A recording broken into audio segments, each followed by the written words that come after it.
Hey coucou tout le monde, bienvenue aujourd'hui donc pour la petite vidéo habituelle de fin de mois dans laquelle je viens vous parler des sorties thrillers à venir pour le mois prochain. Donc là, il était temps de vous parler des sorties du mois d'avril que je tourne encore avec les copains. J'étais en train de leur dire en live que j'ai de plus en plus de mal à me passer d'eux pour faire mes vidéos. Je trouve ça tellement cool de les faire. Alors, je disais hein, que pour certains bilans, je préfère encore peut-être les faire toute seule. Mais là, par exemple, cette vidéo des sorties thriller, mais c'est tellement le pied de la faire avec les copains en live. On discute sur les couvertures, les quatrièmes de couve, etc. Et, euh, et salut les copains, merci d'être là en plein midi. Là, on est en plein jeudi après-midi, mais ils sont là, c'est trop cool. Et voilà, vous êtes mon prompteur, c'est ça. Quand la personne a un trou, voilà, vous êtes là. Et je vais avoir du mal maintenant à faire mes vidéos toute seule. Donc, merci aux copains qui sont là depuis donc la plateforme Twitch. Donc, comme d'habitude, j'ai fait ma petite sélection. J'ai 30 titres à vous montrer aujourd'hui. Honnêtement, il n'y a pas d'énormes grosses sorties voilà, il y a quelques auteurs bien placés qui font leur petite sortie. Mais sinon, je trouve, moi, il n'y a pas de... Il n'y a pas de sortie vraiment qui m'enjaille de ouf, mais voilà, j'ai réussi à en trouver une trentaine. On va voir donc ce que vous en pensez, si vous êtes enjaillé ou pas. Donc je rappelle à tout but que cette vidéo, cette liste est évidemment non exhaustive, qu'elle ressort toujours de mes propres choix, même si j'essaye aussi de penser à vous en me disant ah, peut-être que celui-là, ça leur plairait. Voilà, le but étant de ne pas arriver avec une centaine de titres à vous présenter. Ça serait complètement ridicule. Donc voilà, c'est tout le petit speech du départ. Et comme d'habitude, n'hésitez pas sous la vidéo à préciser si il y a quand même une sortie qui vous semble que j'ai oublié de parler et qui vous semble assez importante, n'hésitez pas. Et puis n'hésitez pas à nous dire aussi, tiens, moi je suis plus attirée par celui-là, ouais, je suis attirée par celui-là, etc. Et aussi, évidemment, si je dis des bêtises plus grosses que moi, c'est pour ça, je vous précise aussi, vous allez me voir tourner la tête.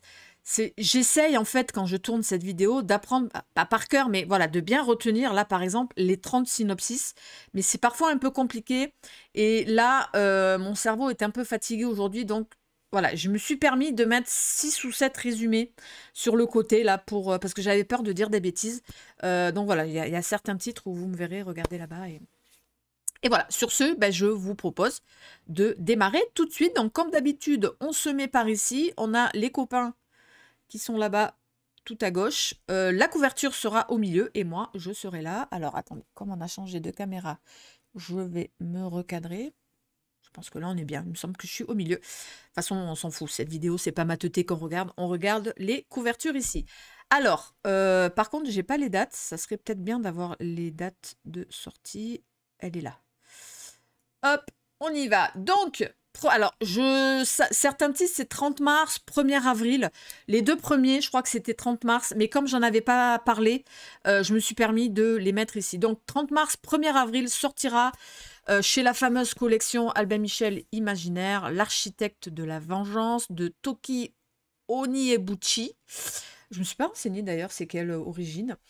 Alors, comme toujours avec cette façon Albin Michel imaginaire, il y a une petite part de fantastique et effectivement, donc on est avec une jeune afro-américaine qui vit à Harlem avec ses parents dans les fins années 80.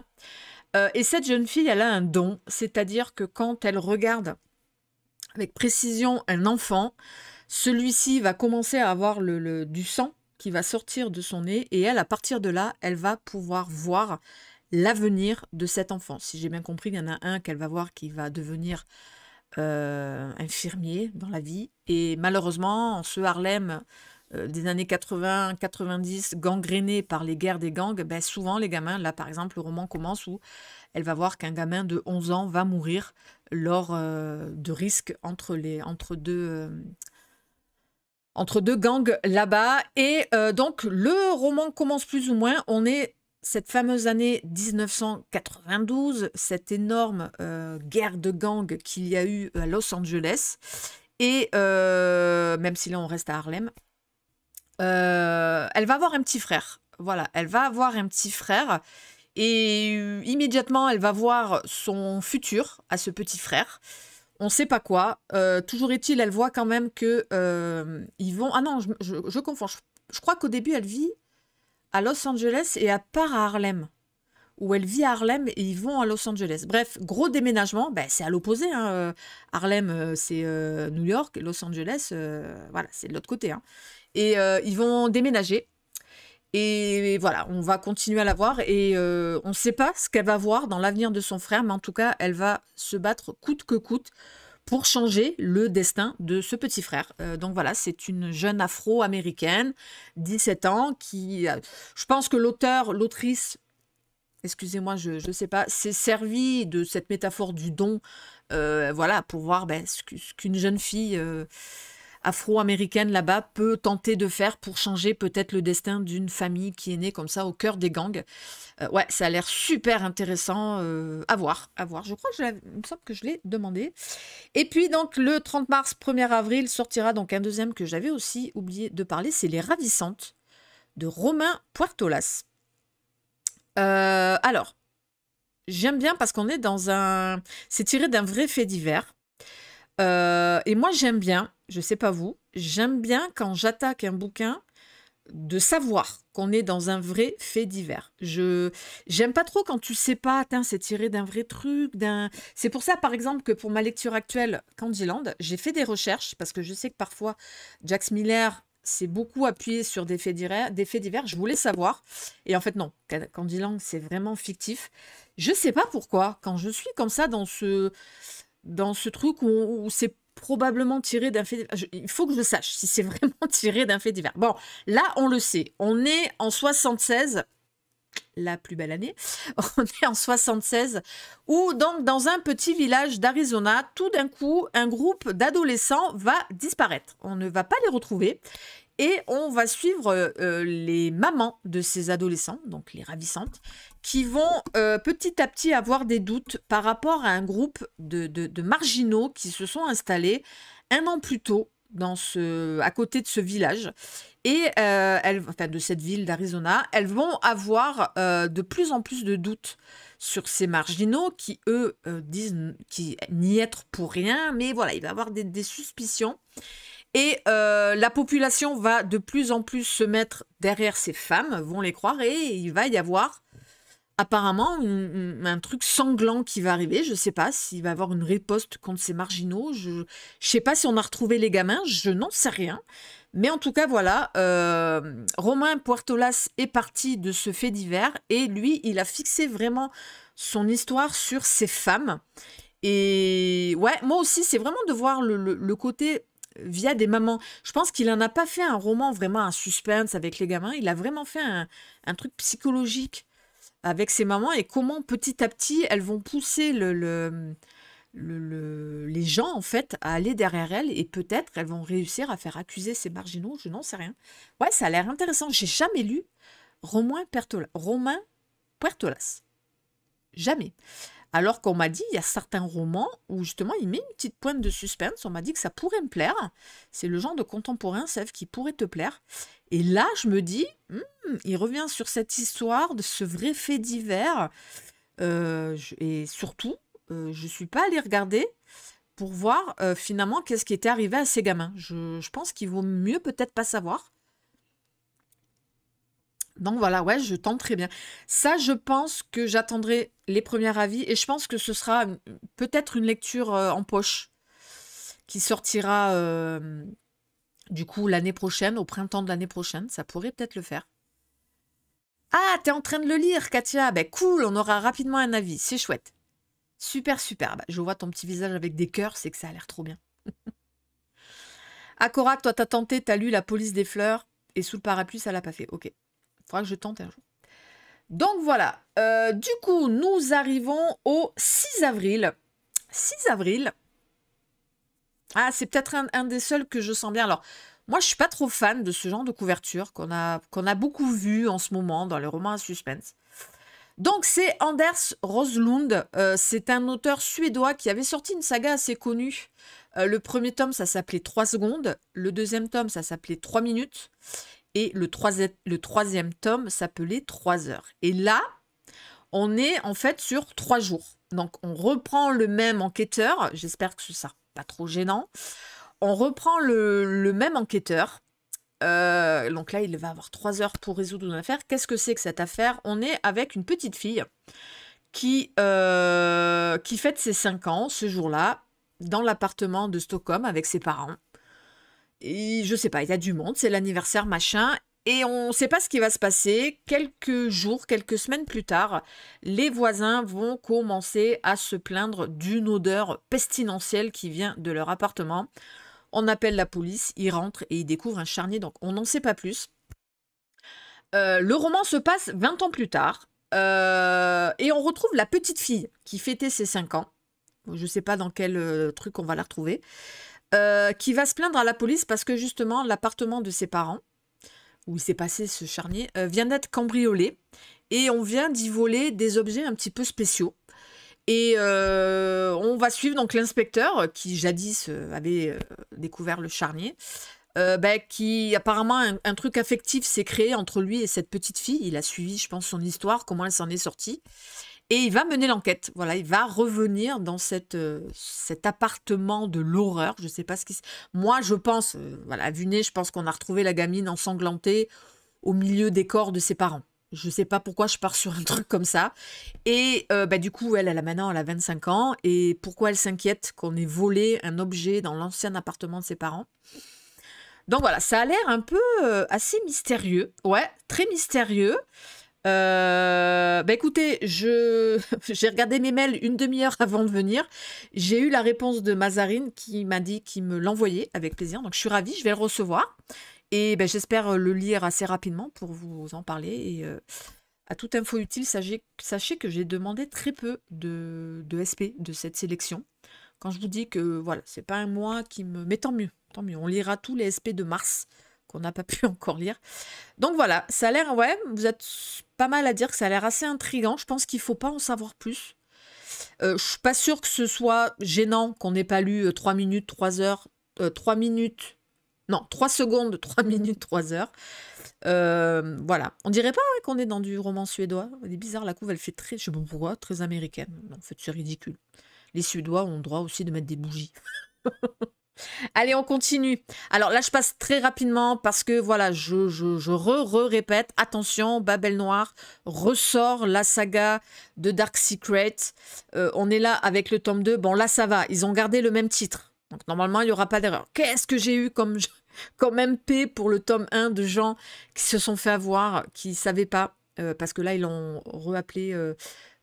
celui qui n'était pas le meurtrier ou un truc comme ça, et c'était le tome 1 de Dark Secret, et il y en a plein qui se sont fait avoir, qui commencent à lire et disent mais je l'ai lu ça, mais oui, c'était le tome 1 de Dark Secret. Donc attention à cette réédition.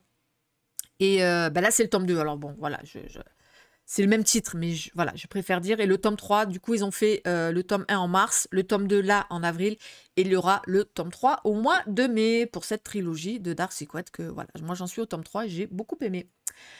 Ensuite, donc voilà, peut-être une des sorties qui, je pense, est une des peut-être les plus attendues, donc le fameux Olivier Norek, le 7 avril. Le 7 avril ou sinon en avant-première au Quai du Polar, les 1, 2 et 3 avril. Donc, dans les brumes de Kaplan, il s'agit tout simplement du retour de l'inspecteur Coste, du capitaine Coste, que l'on avait découvert dans la trilogie du Code 93. Alors là, on quitte le 9-3, il reprend le même inspecteur, mais dans un autre endroit. On est sur une île de l'Atlantique. Battu par les vents, voilà, je pense que c'est typique, je pense que la couve parle d'elle-même. Hein. Un flic qui a disparu depuis 6 ans, alors je sais pas si c'est Coste, hein. Un flic qui a disparu depuis 6 ans et dont les nouvelles missions sont classées secret défense. Sa résidence est surveillée, forteresse imprenable, protégée par des vitres par balles, et il y a enfermé là une femme. La jeune femme qui l'y garde enfermée et le monstre qui les traque. Voilà, c'est une 4e de couve assez énigmatique aussi. Dans les brumes de Kaplan, la nouvelle aventure du capitaine Coste se fera à l'aveugle.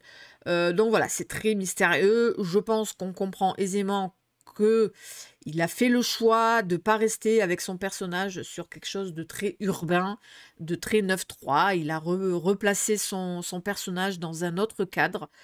Bon, à voir. Je suis très curieuse. Moi, j'ai tellement kiffé la saga 9-3 il y a une espèce de montée en puissance avec Surtension qui, pour moi, a été vraiment un slip. Ben, vous savez, l'histoire, moi, avec Surtension, ça a été la première fois que je me mettais le slip sur la tête avec Surtension. Donc voilà, c'était vraiment, c'est symbolique quand même, hein. Donc j'ai très très hâte.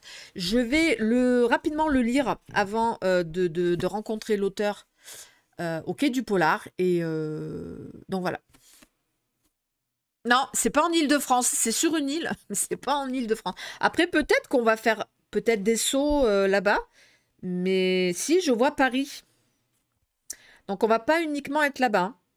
On est à Saint-Pierre-et-Miquelon, mais de temps en temps, voilà, Saint-Pierre-et-Miquelon, assistante aux animaux, le refuge, mais de temps en temps, il y a des scènes dans un refuge. Ça, c'est pour se rattraper de la scène du chat. C'est dit, putain, je les ai traumatisés. Ok, on va faire un refuge, on va aider les animaux.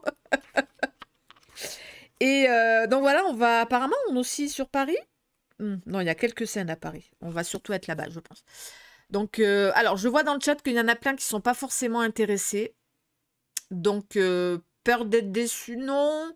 Moi, j'ai tellement pas aimé ces derniers, là, Impact, Surface, machin, que je suis plutôt contente, moi, qu'ils reviennent avec ce personnage Victor Coste. Honnêtement, voilà, je pars avec un... en me disant, allez, ça va le faire. Donc, on verra.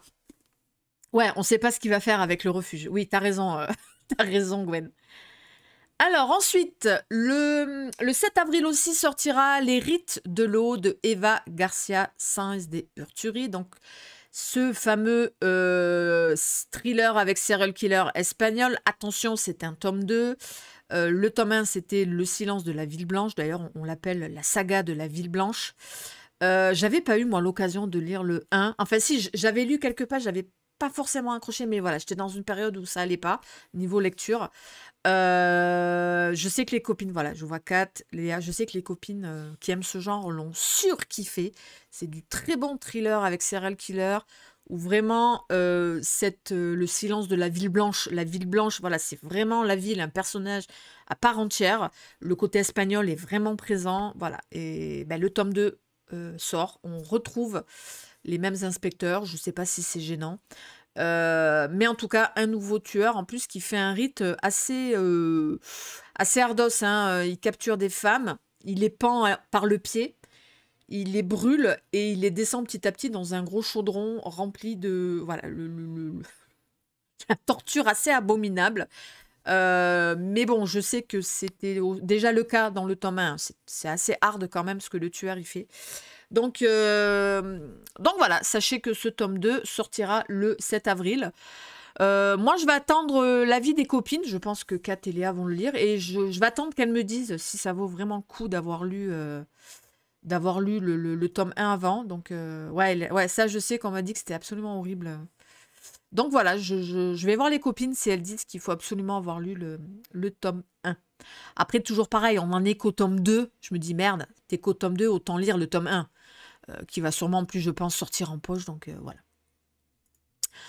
Ensuite, le 7 avril sortira donc à la Mécanique Générale. Donc, c'est des sorties qui sortent directement en poche. Donc là, c'est une nouveauté, mais directement en poche. Donc, c'est Mauvaise Main de Gilbert Galerne. Donc, on va être, je pense, dans du thriller un peu rural, puisqu'on est dans les Vosges. On est avec deux frères qui tiennent une petite scierie. Mais ils vivent surtout de petits trafics. Et c'est l'aîné, Léo, qui tient vraiment la famille du Menfer. Tout le monde le craint, tout le monde a peur de lui. Jusqu'au jour où le petit frère, qui a été banni depuis des années de cette maison, donc ils sont trois frères, hein. Là, c'est le petit frère qui revient avec sa femme qui est enceinte jusqu'au cou. Et le petit frère, il va expliquer qu'il est un peu dans la merde avec sa femme et qu'en gros, il va demander asile à ses frères. Donc, ils vont venir habiter avec eux dans cette petite cabane vosgienne.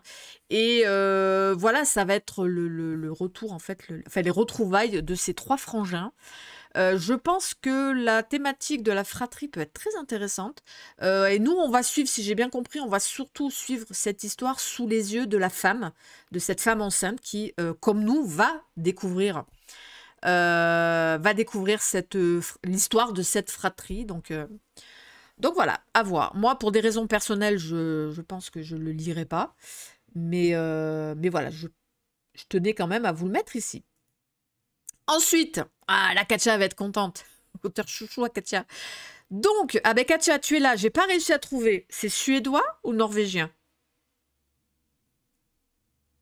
Parce que moi, j'ai vu auteur scandinave. Vous avez remarqué quand je sais pas si c'est nordique, si c'est suédois, norvégien ou Danemark, je dis auteur scandinave. Donc, on est avec un auteur. Je crois que c'est norvégien, non? Il me semble. Donc, inspecteur récurrent. Mais je pense pas que ça soit non plus très important. Donc, la chambre du fils, j'aime beaucoup la couverture. Je sais pas ce que vous en pensez. J'aime beaucoup, beaucoup cette couverture. Donc, on est avec un... Ah d'accord, c'est danois, rien à voir. Ok. Ouais, j'aurais dit norvégien aussi. Mais c'est danois, d'accord. Oui, Odeya, les sorties thrillers, je les fais en live maintenant. Ouais, ça passe, auteur scandinave ou auteur nordique. Donc là, on est avec un homme politique qui fait partie du parti travailliste là-bas. Ah, c'est norvégien alors? En Norvège? Non? Elle se moque de moi, c'est danois? Et il va mourir et du coup, un proche du parti va vite aller dans le chalet que le... Ah, c'est bien norvégien.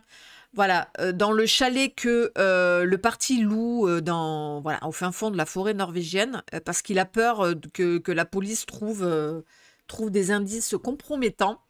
Et quand il va arriver là-bas, il va trouver une espèce de chambre forte et il va trouver des cartons avec dedans des liasses de billets. Je crois qu'il y en a pour 9 millions d'euros, quelque chose comme ça, et des documents compromettants. Donc on va partir quand même dans une enquête, je pense, assez focus politique. Voilà, c'est... Ouais, voilà. Alors Katia nous disait que attention, c'est vraiment du roman policier, une enquête policière de A à Z. Là, avec cette touche, je pense, de politique en plus. Donc moi, honnêtement, je sais pas. Je pense pas. Honnêtement, je l'ai pas sollicité. Je tenterai cet auteur, mais je pense pas avec ce titre-là. Voilà. Le truc politique, j'ai peur que ça me plaise pas trop. Mais ah ben toi, Sylvie, c'est le contraire. C'est direct dans ta wishlist. Ok. Donc à voir. Après, attention, on part pas dans un essai politique, je pense pas. Mais en tout cas, dans la 4e coup, voilà, ce truc du parti travailliste est assez important. Donc voilà, à voir. Mais en tout cas, la couve est sublime. Ensuite, oulala, pourquoi elle est rikikite, la couverture? Hop. Alors, on part dans du roman noir italien. Vous le savez que Gandmeister a décidé de ne plus faire que du nordique ou du grand roman américain. Ils vont fureter un petit peu dans d'autres pays. Et là, donc, en Italie, avec L'eau du lac n'est jamais douce de Giulia Caminito. Donc, on va être dans une famille italienne assez pauvre. C'est très compliqué pour la maman parce que déjà, il y a 4 enfants et surtout, le papa est handicapé. Et donc, voilà, c'est la maman qui s'occupe de tout.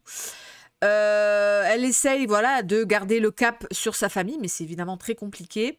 Et elle va justement inculquer à sa fille aînée, voilà, qu'il faut être forte dans la vie. Et elle va voilà, c'est une fille plutôt intelligente qui est avide de connaissances, donc elle va lui inculquer la lecture, à beaucoup lire, à beaucoup se renseigner, à faire ses études. Voilà, elle veut vraiment que sa fille, elle s'en sorte peut-être beaucoup mieux que elle, qui est coincée dans sa maison à s'occuper des 4 enfants et du papa handicapé.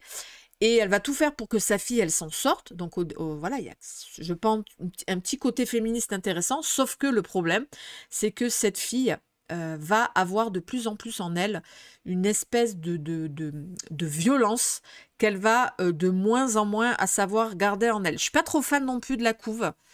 Autant les maisons j'aimais bien, mais c'est le poisson qui me... Le poisson qui...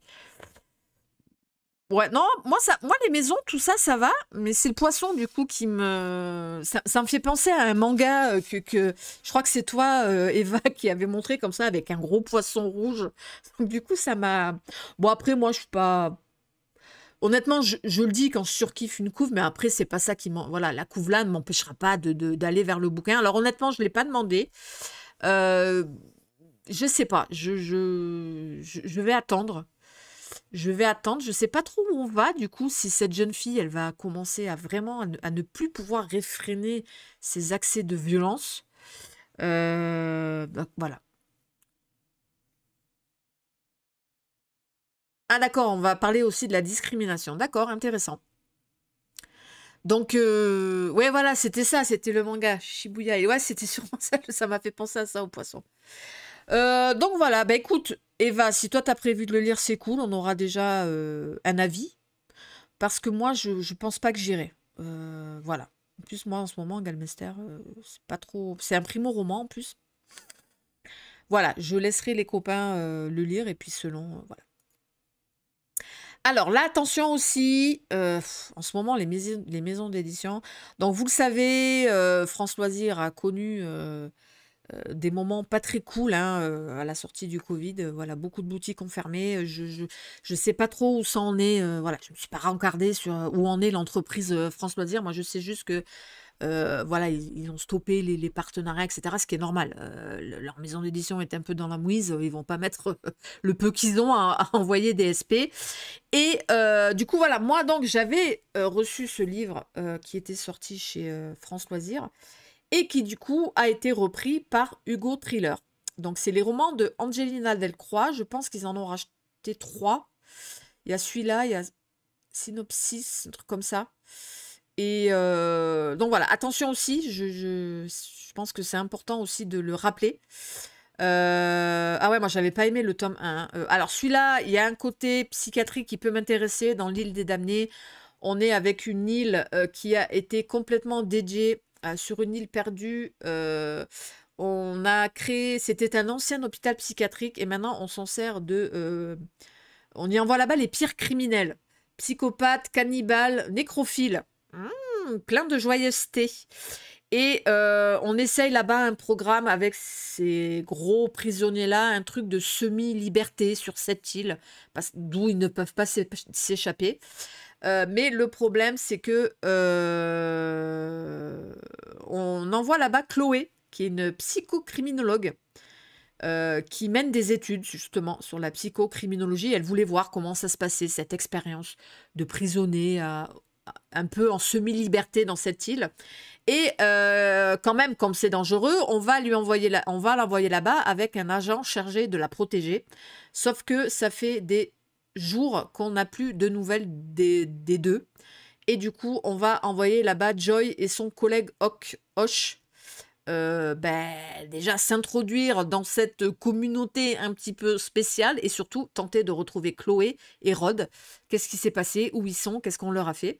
Donc, ouais, moi, c'est l'écriture tout à fait, Gwen. Je suis complètement d'accord. J'ai beaucoup de mal avec l'écriture de cette autrice. Je retente une dernière fois avec celui-là parce que la 4e de couve me hype.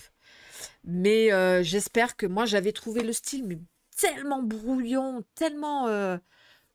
ça avait été un bazar pour moi de lire ce tome 1. Donc voilà, je ne veux pas rester sur un échec. Je tenterai celui-là parce que l'histoire me hype un peu.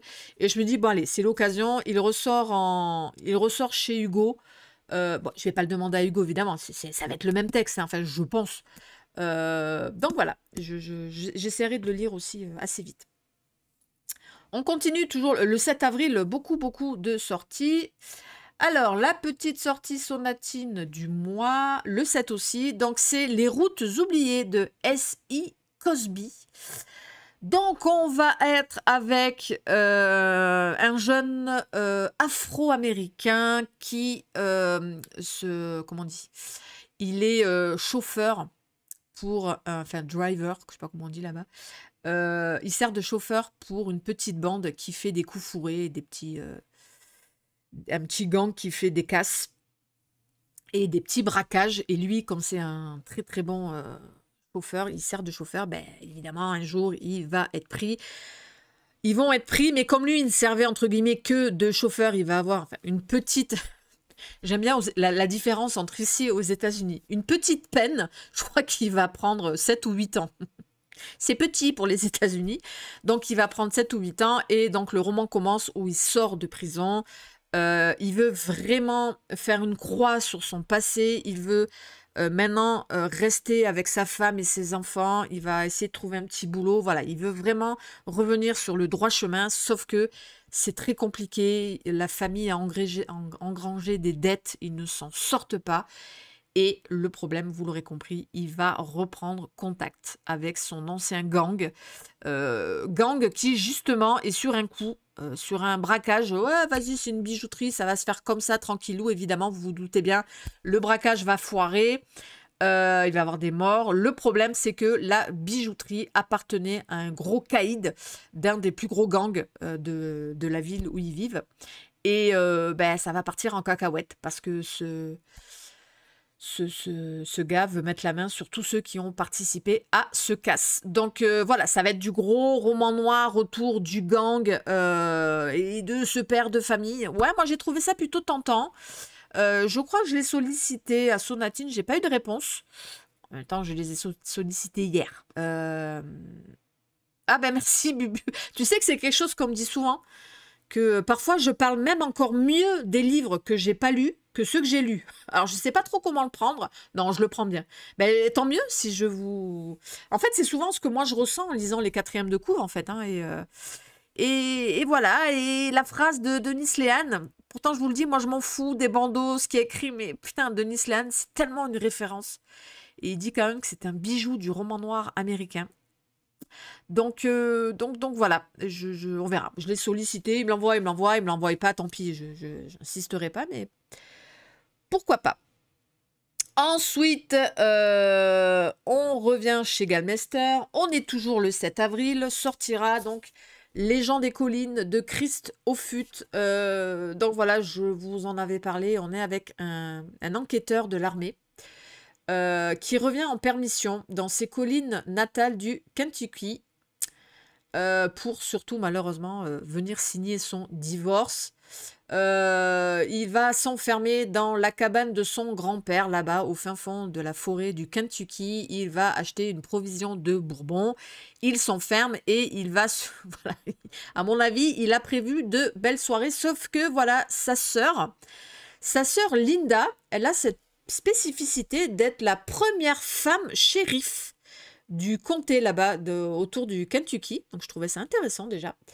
Elle va demander de l'aide à son frère parce qu'on a découvert le cadavre d'une jeune veuve dans la forêt. Et c'est compliqué avec ce qu'on appelle les gens des collines qui sont des gros taiseux et il y a des rumeurs qui vont commencer à se propager. Voilà, je veux pas en savoir plus et du coup le frère va accepter d'aider sa sœur shérif. Je trouvais ça intéressant ce duo de... Moi j'ai jamais lu Nuit à Appalaches, tout ça j'ai pas lu. Ah, t'avais pas accroché Marion, d'accord. Donc écoutez, j'ai eu l'occasion, je me suis dit il est court, il fait à peine 220 pages et voilà, je me dis je prends pas de risque, il est pas long, la thématique me plaît. Je vois beaucoup de dialogues. Je pense que ça devrait le faire. Je me suis dit, allez, voilà, découvrir un auteur sur un 220 pages, c'est plutôt un bon deal. Et voilà, je me réjouis de le lire. Celui-là aussi, je vais tenter de le sortir assez rapidement. J'aime bien l'idée du duo, du frère qui sort de l'armée et de la sœur qui est la première shérif. Donc voilà, aussi celui-là, j'essaie de le lire assez rapidement et de vous en reparler. On continue. Alors voilà, ça c'est un des premiers que j'ai pris le résumé. 7 avril, donc sortira Mycelium. Alors quand j'ai vu ce titre, j'ai dit putain Mycelium, ça me parle, j'ai lu un truc. Oui, j'avais lu, rappelez-vous, un SF qui se passe sur la Lune. Ça s'appelait Mycelium. Mycelium, c'est en fait un champignon.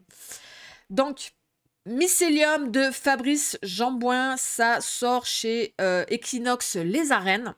Donc, on est Paris, porte de la Chapelle, et on suit un groupe de migrants qui a malheureusement construit un petit camping comme ils pouvaient là, hein, ben, comme les migrants, voilà, qui à Porte de la Chapelle. Et on va se rendre compte que ce groupe de migrants va tomber comme des mouches. Ils sont foudroyés par une substance toxique. Les soupçons vont rapidement aller sur un groupe que l'on appelle les Vicaires. C'est un groupuscule d'ultra-droite dirigé par un certain Stéphane Zener. Et on va suivre l'enquêteur Ravard qui va mener l'enquête. Et cette enquête le conduira dans les limbes d'un Paris occulte et mettra sur sa route un spécialiste du paranormal et une étudiante fascinée par les réseaux de rencontres secrètes. Mais tandis qu'il poursuit un médecin chercheur acquis justement qui fait partie de ce groupe d'ultra-droite, c'est le réel qui se met à trembler. Donc voilà. Alors ce que j'ai bien aimé, c'est qu'ils nous disent qu'on est dans une dimension surnaturelle façon Scanner de Cronenberg. J'adore ce film de Cronenberg. J'adore tous les films de toute manière de David Cronenberg. Et quand j'ai vu Scanners de Cronenberg, j'ai dit ok. Alors j'espère que ce sera peut-être pas autant barré, mais ça peut attirer. Alors je l'ai pas sollicité. Je l'ai pas sollicité parce que ça l'a pas tout le temps fait, moi, avec ce que proposent les arènes. Voilà, c'est quand même un roman à 21 €. Ben, Youno, si tu le lis, reviens nous dire. Ah ouais, David Cronenberg, je suis red dingue, moi, de ce réalisateur. Ouais, n'hésitez pas, hein, si vous, entre-temps, vous allez acheter ces bouquins et les lire, revenez nous dire, hein, surtout, ah Seb, tu te rappelles, t'en parlais dans ta vidéo, je l'ai lu depuis, ben, c'est une daube ou c'est un slip. Vous voyez ce que je veux dire? Ça, on aime bien, ça nous arrange. Notre porte-monnaie, il aime bien aussi. Donc on continue. Ah, celui-là. Alors celui-là, donc c'est Dame de Célia Barrère aux éditions Marathon Noir. J'ai été très, très intriguée par ce titre. Et parfois, ça vaut le coup d'aller lire, parce que j'ai la couve, ça fait un peu jeunesse et tout. Et parfois, ça vaut le coup d'aller lire les premiers chapitres que vous propose Amazon gratuitement. Et alors, on va être un peu, je pense, dans la thématique du vaudou. On est avec une jeune femme qui a ce don absolument horrible que je ne souhaite à personne. Ce fameux don de voir les morts. En fait, c'est pas vraiment les voir. Elle voit de temps en temps apparaître un... Ben, vous savez, ces personnages dans la mythologie du vaudou, un espèce d'homme en squelette noir, noir et blanc. Vous voyez ce que je veux dire? Et le roman commence où elle rentre chez elle et le gars, ce squelette, est assis dans son salon. Déjà, ça commence bien. Et elle, en fait, elle sait que quand ce gars arrive, c'est pour lui annoncer une mort. Et effectivement, plus tard, elle va aller se balader dans la forêt et elle va tomber sur le cadavre d'une femme dans un fossé dans la forêt. Ouais, il a un nom, lui. Je sais plus. Et ben, le problème, c'est qu'elle, pour faire face à cette vision qu'elle a tout le temps, elle est tombée dans l'alcool parce que c'est le seul moment. En plus, c'est le rhum. Je me demande si on n'est pas aussi dans une famille. C'est pas précisé si on est dans une famille des dom-toms ou. Faudrait voir un peu plus. Et ben, elle tombe facilement dans l'alcool parce que imaginez, vous avez cette vision, vous vous baladez, d'un coup, vous avez ce mec qui arrive, qui commence à se marrer, et elle sait que c'est qu'il va y avoir un mort. Donc voilà, elle, pour s'en sortir, elle est tombée dans l'alcool. Et on va la suivre, elle et sa sœur qui, elle, par contre, est mariée, elle n'a pas de vision, elle est mariée, elle a des enfants, elle aide comme elle peut sa sœur. Et voilà, franchement, je vous invite à aller lire les premiers chapitres, parce que moi, ça a cassé cette image du... Je sais pas pourquoi je pensais qu'on était dans du jeunesse, pas du tout. Ça parle rapidement c'est assez effrayant, cette première scène où elle rentre des courses, elle rentre dans son salon et elle voit le gars assis, donc elle a la vision de ce gars assis sur le sofa de son salon. Et du coup, elle ouvre sa bouteille de rhum qu'elle vient d'acheter. Donc voilà, n'hésitez pas. Ça peut être vraiment une bonne option aussi quand on hésite sur un roman. C'est une petite maison d'édition et voilà, je me dis tiens, je vais en parler. Ensuite, toujours chez Hugo Thriller. Attendez, il faut que je retrouve... Ah non, j'avais pas pris le résumé, je me rappeler. Orphelin X chez Hugo Thriller à sortir le... J'ai perdu mes dates. J'ai perdu mes dates. Ah, je les ai enlevées. Quelle andouille. Non, il est là. Voilà. Ça sortira le 12 avril. On saute au 12 avril. Donc, Orphelin X, donc on est avec ben justement des enfants orphelins qui vont être amenés dans un espèce de crépuscule un peu spéciaux et ils vont être élevés comme des tueurs. Et on va les utiliser. Non, c'est pas Hugo, pardon. C'est HEO, pardon. Heureusement que t'es là, Katia. Je sais pas pourquoi j'ai dit Hugo Thriller. Pas du tout, c'est HEO. Je sais pas qu'est-ce que c'est du coup, ça. C'est une... Moi, ça me fait penser à XO édition. HEO Thriller. Je sais pas. Donc du coup, c'est l'État qui va racheter ces orphelins. Ils vont les élever comme des tueurs et du coup, ils vont les utiliser lorsqu'il y a un conflit qui monte autour d'une seule personne. Ils vont envoyer un de ces gamins, enfin ados, aller tuer la fameuse personne pour qu'il n'y ait pas de conflit et que tout tourne bien. Donc nous, on suit un de ces orphelins que l'on appelle Orphelin X. Le problème, c'est qu'à un moment donné, ce qu'ils appellent le maître, c'est lui qui leur donne les missions, va lui demander de tuer un autre orphelin qui est devenu sous contrôle. Notre orphelin va refuser, du coup il va s'échapper et il va complètement oublier voilà, ce qu'il était avant et du coup il va quand même utiliser son don pour, je crois qu'il ouvre une boîte de détective privé et on va le suivre pour sa première enquête où il doit aider une jeune fille qui est menacée de mort. Donc voilà, ça a l'air un truc assez axé action. Moi, honnêtement, je suis pas plus attirée que ça. Je vous l'ai mis parce que je sais qu'il y en a qui aiment bien ce genre de truc où c'est plus axé sur l'action, le rebondissement. Voilà, vous voyez ce que je veux dire? Moi, c'est pas trop ma came. Mais je vous l'ai mis. Peut-être que vous, ça vous intéresse. Je sais pas pourquoi. Alors, pareil, je n'aime pas genrer les lecteurs, les livres, mais ça fait très. Il y a un truc très masculin, je trouve. Je sais pas. Dites-moi, je sais pas s'il y a des filles dans le chat qui étaient intéressées par ce roman. Moi, pas plus que ça. Voilà. Ouais, puis la couve, il y a un côté James Bond, quoi. Alors, je dis pas que les filles n'aiment pas James Bond. D'ailleurs, il y a certains James Bond que j'ai aimés, mais je sais pas, il y a un côté très... Bon, bref. On continue. Le 13 avril sortira le nouveau roman de Karine Slaughter. Alors, là aussi, je pense qu'on est avec un personnage récurrent. Donc, on est avec... ça a l'air assez intéressant. On est à Atlanta avec une avocate de la défense qui bosse pour un prestigieux cabinet. Mais son existence va voler en éclats le jour où son patron va lui imposer son prochain client, qui est Andrew Tennant, qui est un homme richissime accusé de plusieurs viols. L'audience est dans 8 jours, il n'y a pas de temps à perdre. Le problème, c'est que lors du premier rendez-vous, Leigh, elle va se rendre compte qu'elle connaît ce gars. C'était le petit... Avant, il s'appelait Trevor. C'était un petit garçon que elle et sa sœur gardaient en tant qu'elles faisaient, quand elles étaient ados, qu'elles avaient 15-16 ans, elles avaient un petit job de nounou. Et elle gardait le petit Trevor. Et voilà, c'est lui qui, 20 ans plus tard, est devenu richissime et est accusé d'avoir violé plusieurs femmes. Quand elles étaient ados, qu'elles s'occupaient de lui, il s'était passé un drame, justement. Elles avaient décidé d'arrêter de faire du babysitting avec ce garçon. Et apparemment, Andrew, aka Trevor, en veut à Leigh et sa sœur. Apparemment, les deux sœurs doivent payer pour leurs actes. Donc voilà, je pense qu'on va partir sur un gros jeu passé-présent. Qu'est-ce qui s'est passé quand ces deux gamines étaient nounous? Est-ce qu'elles n'ont pas fauté, qu'à un moment donné, elles ont laissé Trevor tout seul, il s'est passé quelque chose de grave, et 20 ans plus tard, il veut se venger? Donc, ça a l'air plutôt mystérieux. Voilà, je sais pas. Est-ce que j'ai lu Karine Slaughter? Putain, j'ai un doute. Voilà, on est dans un thriller juridique avec un truc passé présent. Je pense que ça pourrait être très intéressant. Oui, ils en parlent, la série de Netflix. Le premier tome, c'est Son vrai visage. Avec Toni Collette. Ouais, faudra que je le regarde d'ailleurs.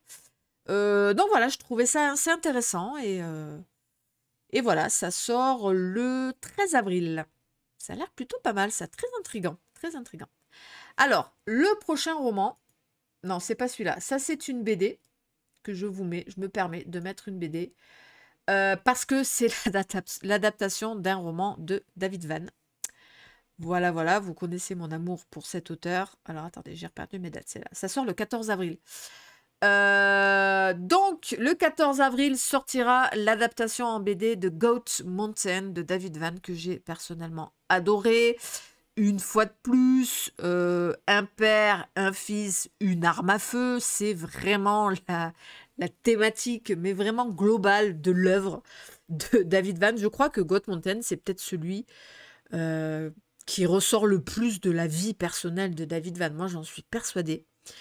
J'avais beaucoup aimé ce roman. Donc, l'histoire de ce petit garçon qui a 12 ans, qui est issu d'une lignée de grands chasseurs, son père, son grand-père, son oncle. Et justement, le roman commence. Alors, le roman, la BD, on va dire, commence où son père décide de l'emmener pour la première fois avec eux, donc le tonton, le papy et le papa, faire un grand bivouac de plusieurs jours, voire de plusieurs semaines, au fin fond des montagnes de je sais plus d'où. Donc le gamin est tout excité, c'est sa première grande expérience. Et justement, pour fêter ce moment, son père va lui offrir une carabine. Ça aussi, c'est tellement important par rapport à la vie de David Van. Une carabine avec une... Alors moi, je suis pas experte en armes à feu. Une carabine avec une truc pour regarder là. Comment ça s'appelle? Une lunette. Je pense qu'on dit comme ça, hein, une jumelle lunette. Et ben, le roman commence où ils sont donc sur le départ. Ils commencent à aller dans la montagne et ils voient y passer au loin un garde-chasse qu'il déteste. Le père déteste ce mec. Il leur fait toujours des misères par rapport à ce qu'ils ont le droit de tuer, les bêtes, etc. Et le gamin, il va s'amuser justement à le viser. Il dit, ah, regarde là, ouais, ça marche bien la lunette. Je vois bien, regarde, je pourrais presque le tuer. Putain, je suis à 2 doigts de le tuer. Et bim, le gamin, sans faire exprès, il appuie sur la gâchette et il tue le garde-chasse. Et le roman commence comme ça. Le papa sait que c'est un drame. C'est plus qu'un accident, hein, parce qu'il avait vraiment visé de très très loin en plus.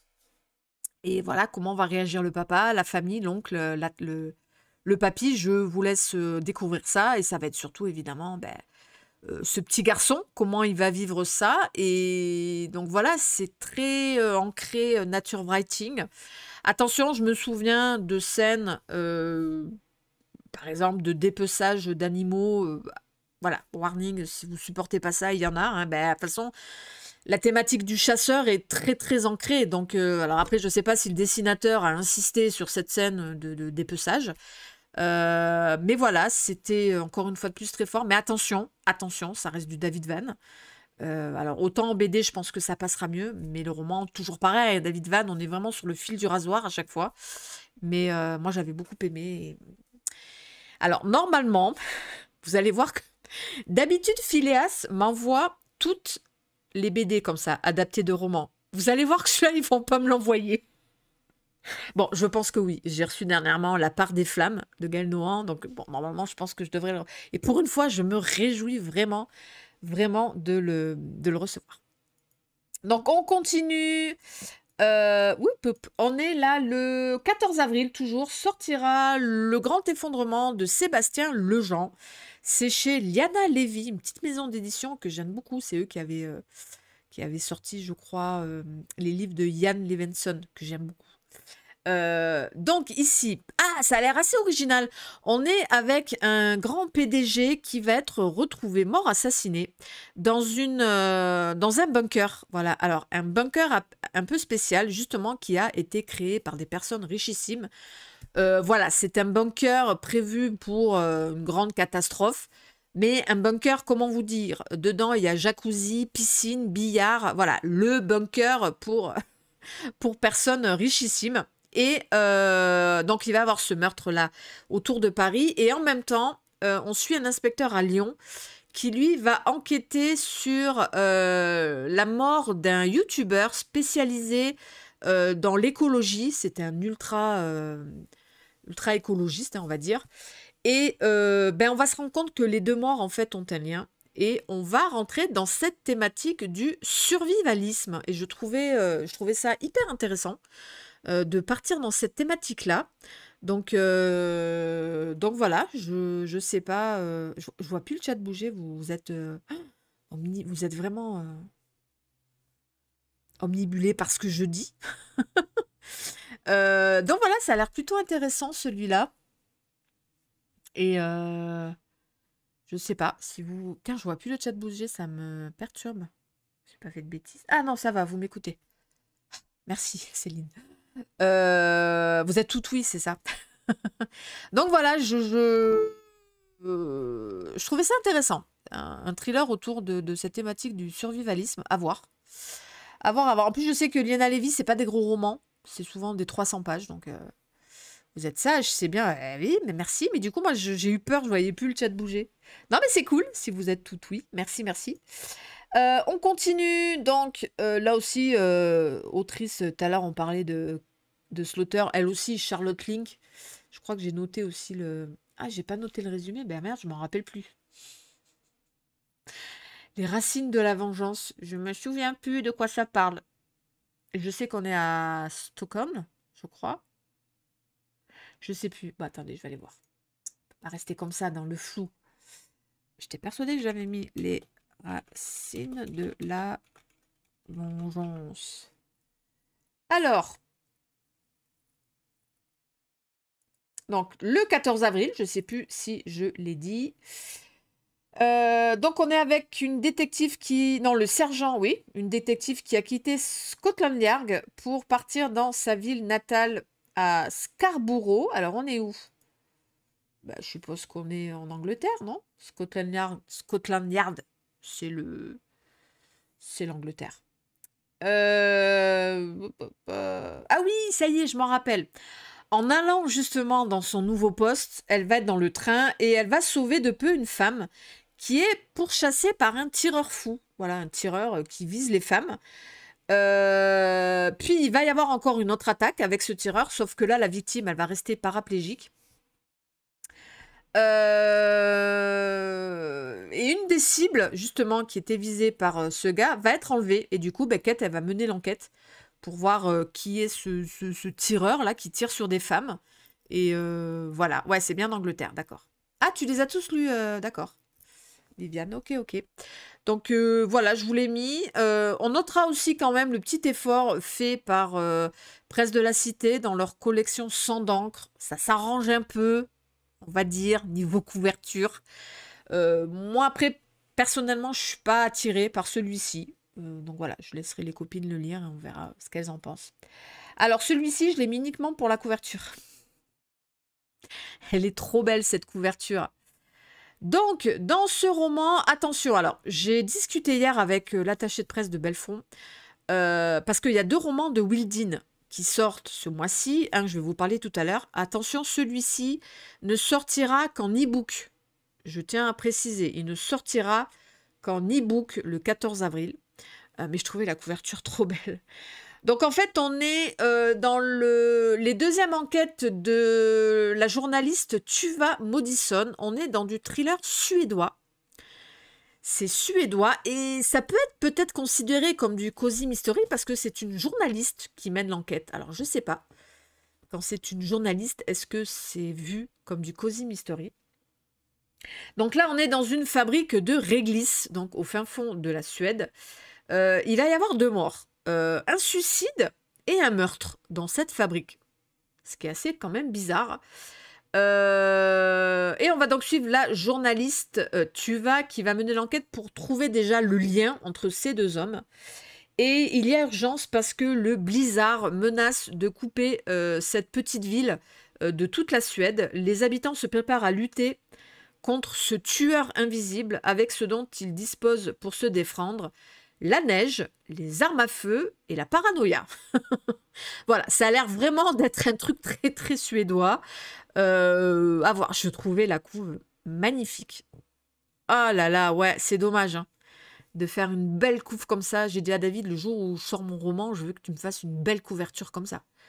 C'est juste magnifique, ce contraste du rouge comme ça sur la neige blanche. J'aimerais. Oui, je sais, c'est ça que j'insiste pas trop parce que ça sort qu'en e-book. Mais voilà, je tenais quand même à vous le mettre. Et donc, ben, on reste chez Belfond. sortira le nouveau roman de Greg Woolman. Donc c'est du thriller australien, Le Siffleur de nuit. Donc justement, on est avec un ex-super flic de Sydney.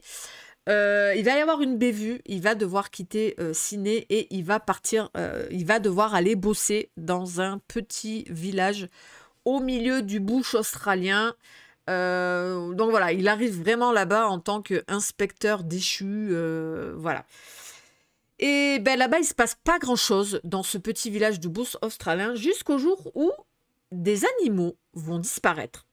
Et on les retrouve à chaque fois, quelques jours plus tard, complètement mutilés.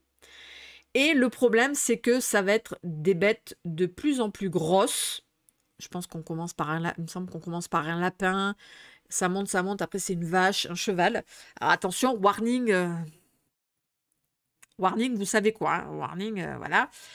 Donc le problème, c'est que les bêtes enlevées sont de plus en plus grosses et que les sévices qu'on leur fait subir sont de plus en plus sophistiqués. Donc, je sors vraiment les gros warnings. Torture animale, hein, attention les filles, voilà, je sais qu'il y en a qui sont extrêmement sensibles. Et à côté de ça, on va suivre l'arrivée d'un petit garçon, Hall, qui a 12 ans. Et il s'inquiète parce que tous les soirs, sa mère, elle reçoit des coups de fil mystérieux. Et à chaque fois, au téléphone, c'est la voix... en fait, c'est quelqu'un qui siffle. Un siffleur qui siffle les premières notes d'un tube d'Elvis Presley. Et puis ça raccroche. Alors la police va évidemment se moquer de ces appels. Notre homme qui vient d'arriver va prendre ça au sérieux et il va plus ou moins se lier d'amitié avec le gamin. Et à côté de ça, donc ça va reprendre un drame non élucidé depuis 20 ans. Donc on va suivre l'histoire du gamin et sa maman, et à côté des animaux, et notre gars qui va se prendre entre les deux. Et ça a l'air plutôt intéressant. Ça a l'air plutôt intéressant. Il fait 400 pages. Il sort le 14 avril. Moi, j'aime bien les thrillers comme ça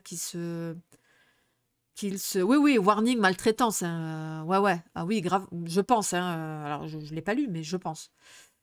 Déjà de préciser que ça commence par des petits animaux, après de plus en plus gros, et donc les sévices, pour montrer que les sévices sont de plus en plus gros, on va devoir préciser les sévices, tu vois ce que je veux dire? Donc oui, moi je présume qu'il va y avoir ça.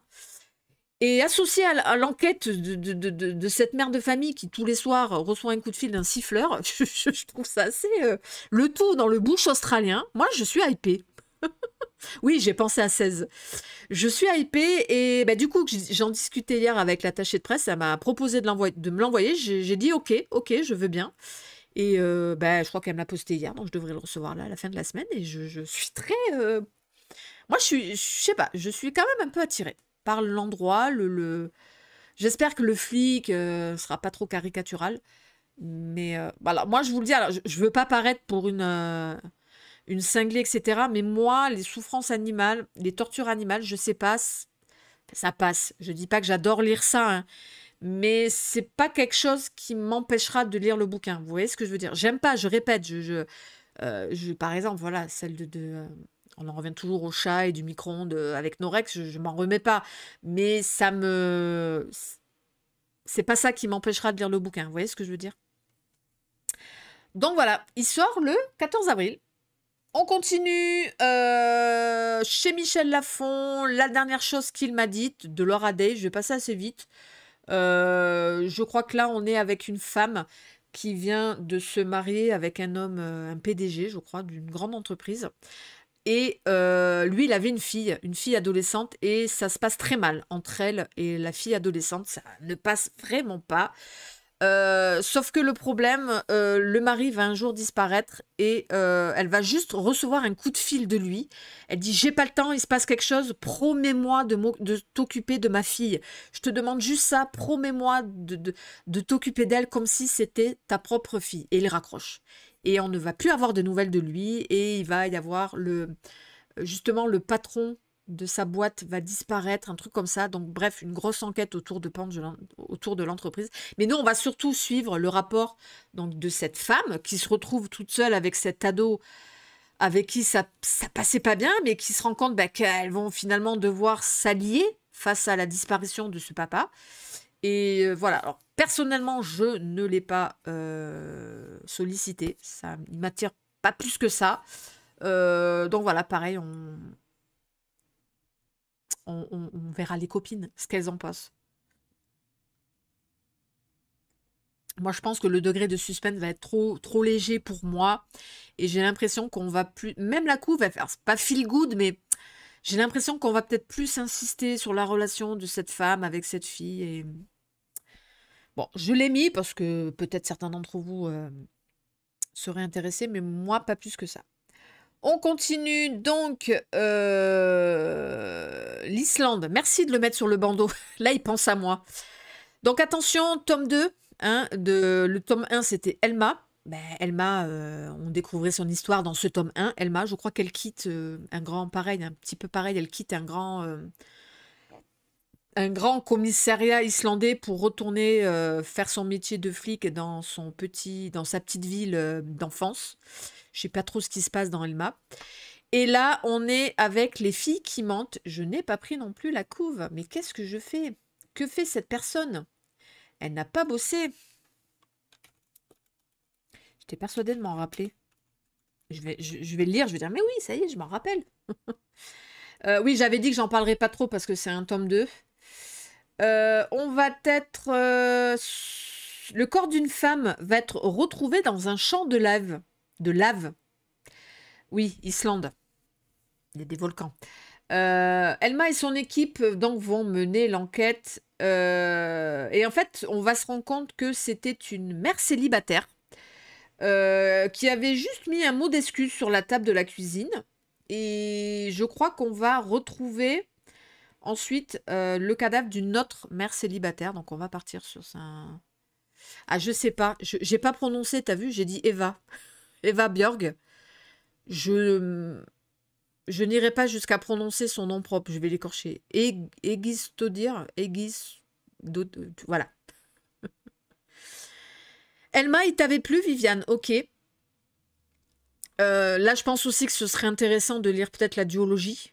Voilà. L'autrice, elle vit à Reykjavik. Elle a 3 enfants, si ça vous intéresse. Donc, voilà. À voir. Du pur roman policier islandais. Mais attention, on est plus ou moins sur un tome 2. J'aime bien préciser aussi. Alors, un roman...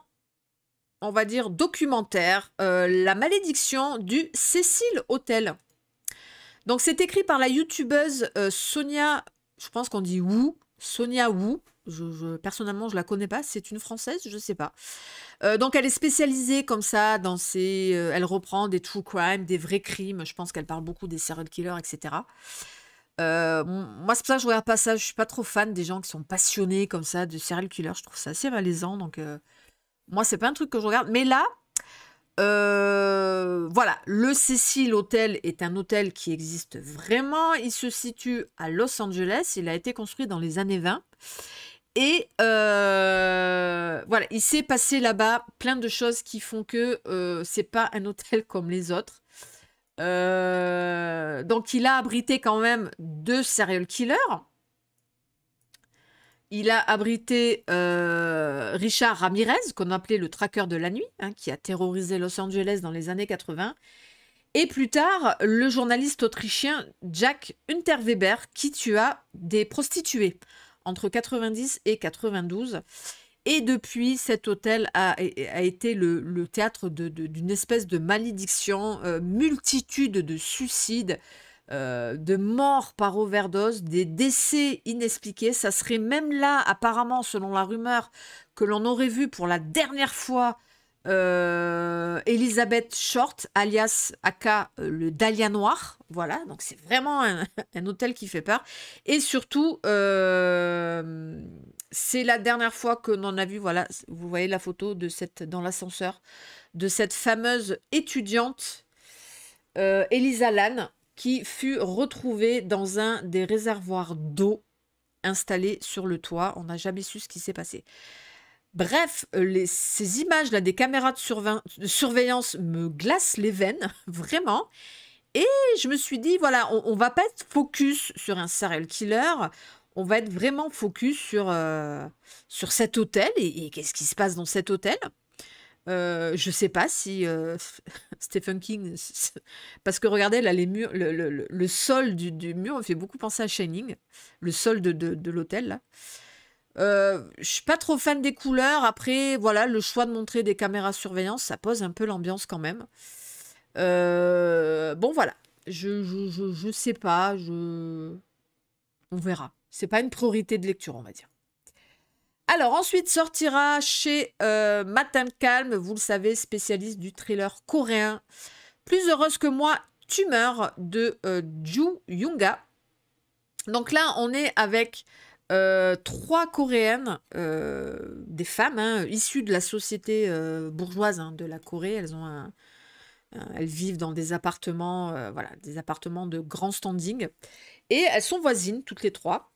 Elles sont soi-disant amies, sauf qu'elles passent leur vie sur les réseaux sociaux et ce sera à celle qui montrera qui aura le plus de vues et qui montrera, ce sera celle qui montrera la vie la plus heureuse. Voilà, leur but, elles, c'est de ça, c'est de montrer qu'elles ont la meilleure vie et que c'est elles qui sont les plus heureuses au monde.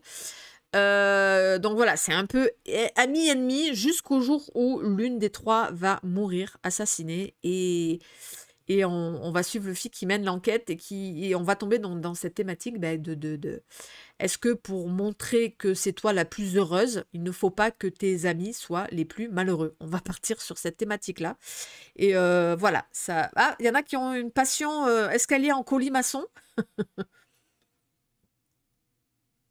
C'est pas mal aussi les couvertures très épurées comme ça, très énigmatiques. Moi, ça me fait penser à un œil, hein, vous aussi. Moi, j'y vois un œil, j'y vois une caméra webcam en centre. Je sais pas vous. Donc ça peut, voilà, il y a à la fois la thématique de l'immeuble, l'appartement, il y a la thématique du voyeurisme, l'œil, la caméra, ça peut être très intéressant. Donc à voir. Ensuite, oula, j'aime bien la couve aussi. Ah, j'aime bien la couve. Qui a tué Rose de Claire Allan. Oh, putain, je m'en rappelle plus non plus. Si, ça y est.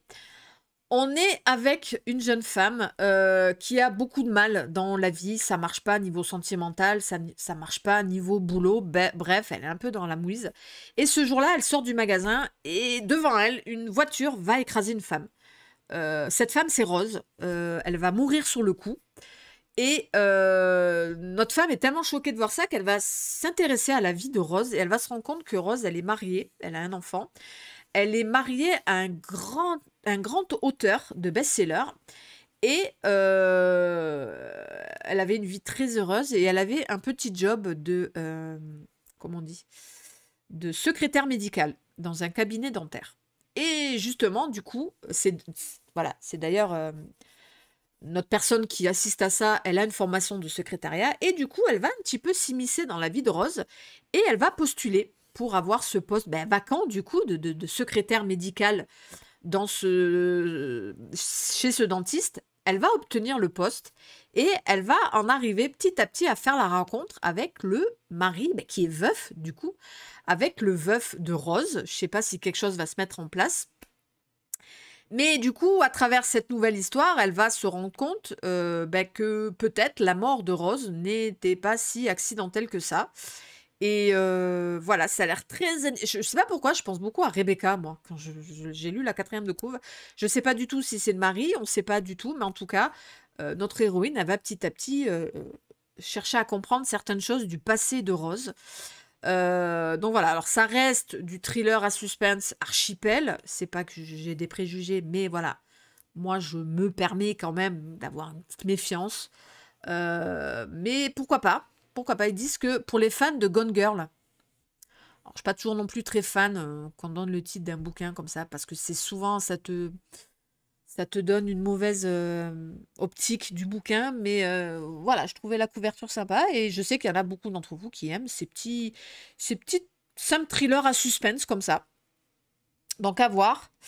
Ensuite sortira le 21 avril le nouveau roman de Ghislain Gilberti qui maintenant lui est chez Hugo Thriller.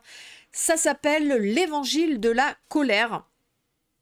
Et donc là, on est au commencement, il y a eu un enfant, le petit Gabin, 6 ans. son corps va être retrouvé dans un parc. Il a été très violenté. Puis on va trouver un agriculteur enterré vivant, son index désignant le ciel. Et enfin, un marchand ambulant écrasé sous son stock. Donc voilà. Oh, attendez. Merde, j'ai plus mon truc de contrôle. Et c'est où? Ah, c'est là. Hop, voilà. Et donc voilà, l'histoire commence comme ça, avec ces 3 morts. Et nous, on suit donc Seth, qui est le chef du groupe chargé de l'enquête à la brigade criminelle du SRPJ de Versailles. Comment avancer quand rien ne relie les 3 victimes? Et ben voilà, et les corps vont s'accumuler. Un lien fragile va commencer à se dessiner entre les victimes. Le tueur pourrait s'inspirer des danses macabres. Ce sont des fresques que l'on retrouve dans des vieilles églises. Et à chaque fois, la scène du crime rappelle un des tableaux de ces fresques. Donc attention, moi ça c'est un truc avec lequel j'ai beaucoup de mal quand on est avec un tueur qui tue selon un truc de religion, machin, des tableaux. Pourquoi pas? Après, je connais la plume de Ghislain qui peut vraiment, vraiment très bien faire le job. Parce que, voilà, on peut être dans de l'action, réflexion. Donc voilà, pourquoi pas? Là, moi, je suis pas trop fan de la couve. Trop de rouge. Trop de rouge. Donc à voir. Je sais que, voilà, il y a des fans de Ghislain. Donc moi, peut-être. Pourquoi pas? Ensuite, donc voilà, je vous disais qu'il y avait un deuxième roman de Wilding qui allait paraître. Donc celui-là, il sort en papier hein, le 24 mars. Alors là, attention les références. Autant vous dire que celui-là, je l'ai sollicité. On nous dit entre Misery, Room et Né d'aucune femme. Misery, Room est né d'aucune femme. Donc en fait, on va suivre une famille de, je crois que c'est des Vietnamiens. C'est ça, une famille de Vietnamiens qui va quitter leur village natal pour rejoindre l'Angleterre. Mais ça va mal se passer et du coup, oui, ça y est, je vois la référence à Né d'aucune femme. Et du coup, le père va devoir vendre sa fille à un homme. Mais comment vous dire que ça va mal se passer? Parce que l'homme se fait appeler Jeanne. Et en fait, l'homme, il a pris le nom de sa femme qui est morte. Donc là, moi, ça me fait beaucoup penser à Psycho. Je sais pas vous. Et le problème, c'est que notre jeune Tan Dao, elle va vivre un enfer dans cette maison avec cet homme. Elle va devenir une esclave, ni plus ni moins.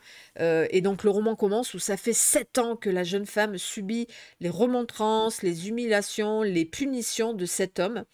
Elle a tenté de s'échapper. Le problème, c'est que la maison est située en plein milieu d'une plaine et il n'y a rien autour.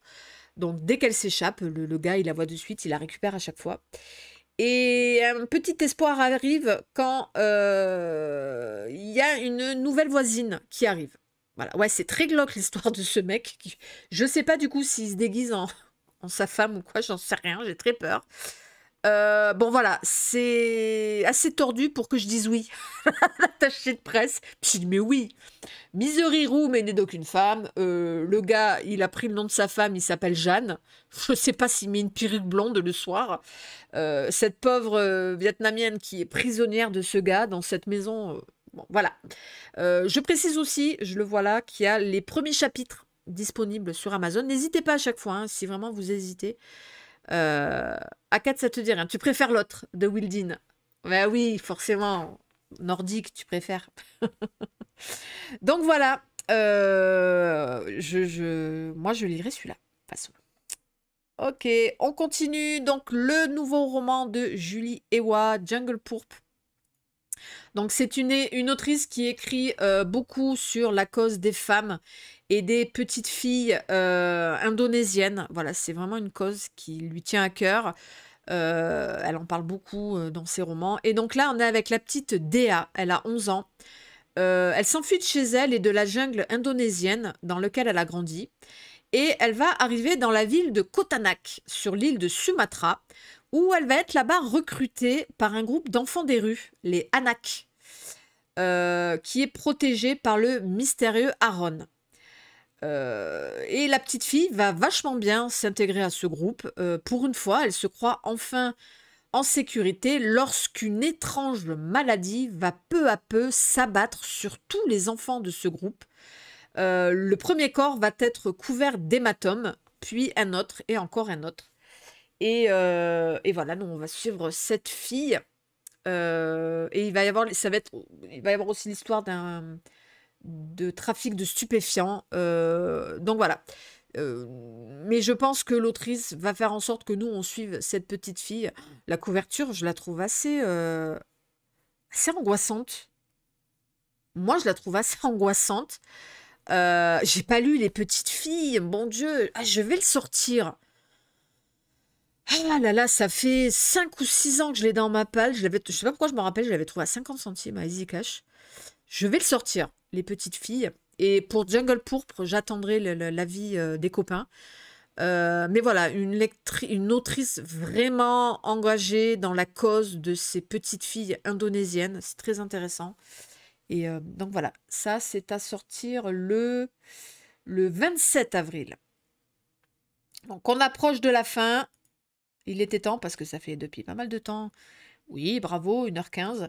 Donc, le nouveau roman de Cathy Reich, Exhumation. Alors, j'ai hésité à le mettre, donc le 28 avril, parce qu'on retrouve un énorme personnage de Cathy Reich. Il s'agit de l'anthropologue judiciaire Tempérance Brennan. Je crois que c'est l'héroïne de Bones, ça s'appelait comme ça, Bones. Alors, je l'ai mis, oui, c'est Bones, je viens de le voir. Alors, je n'ai jamais regardé Bones, je n'ai jamais lu de romans avec Tempérance Brennan et j'ai très envie et je me demande si ça serait peut-être judicieux de... Alors moi, je recommencerai pas la saga du début. Et je me suis dit, tiens, pourquoi pas commencer avec celui-là? Donc, on est sur une plage de Caroline du Sud. On va découvrir échouer là un container de déchets biomédicaux. Le problème, c'est que quand on va l'ouvrir, on va retrouver à l'intérieur 2 corps décomposés, enveloppés dans des bâches et ficelés avec du fil électrique. Et cette histoire va faire rappeler des trucs à Tempérance et elle va repartir sur un coup de caisse qui la hante depuis 15 ans. Et elle va demander à son patron si elle peut réouvrir le dossier. Et coucou Sam, je finis ma vidéo et je viens de te voir. Au même moment, une tempête du nouveau genre s'abat sur la région de Charleston, une bactérie qui menace la population. Donc voilà.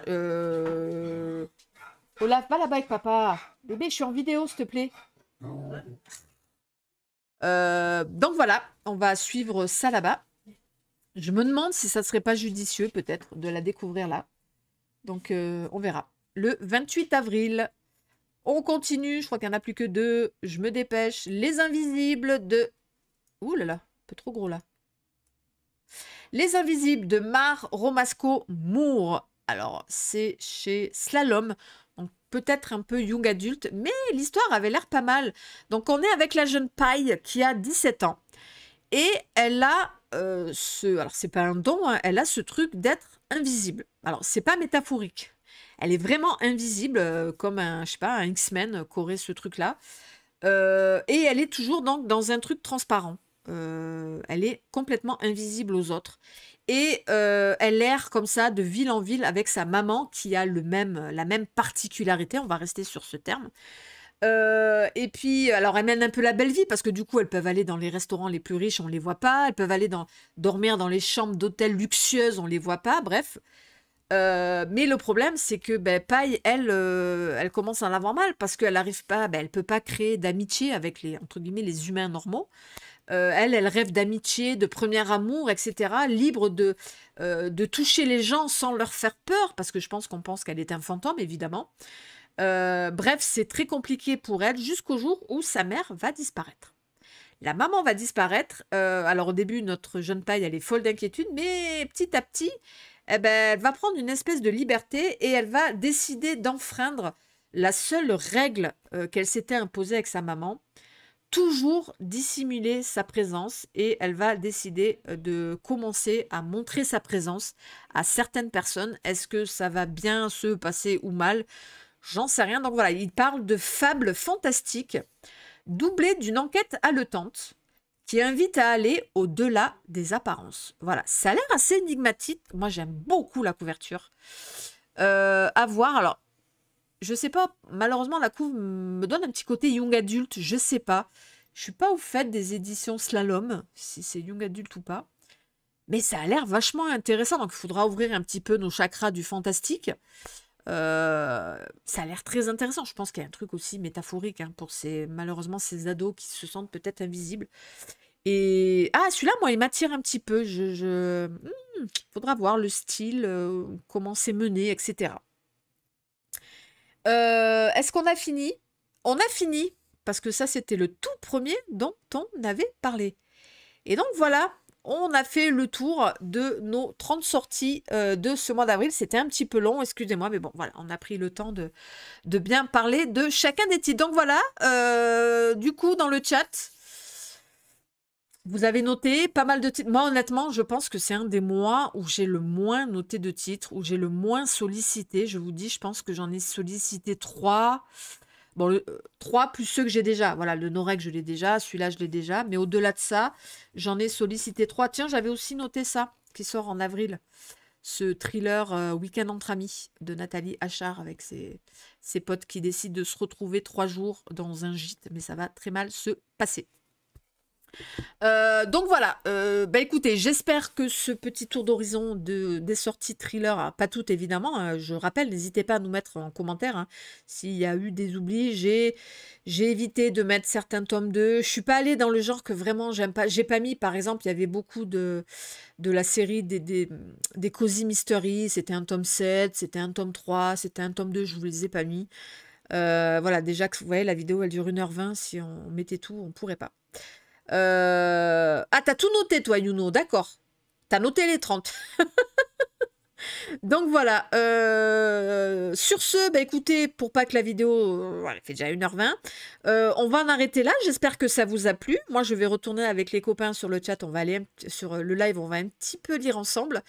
Ouais, moi non plus, Sandra. Exactement pareil. Pas trop ce mois-ci, mais comme ça, je vais pouvoir lire ceux de mars et février. C'est pas plus mal.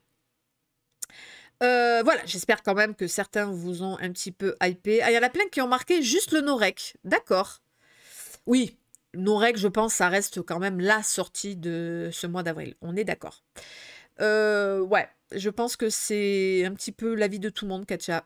La sélection est plutôt faible. Moi, je dis c'est pas plus mal. Voilà. Bon, bref, j'espère qu'en tout cas, ça vous a plu et que, voilà, on verra si pour le mois de mai. Après, honnêtement, moi, je le sais que janvier, février, mars, c'est toujours des mois horribles niveau sortie.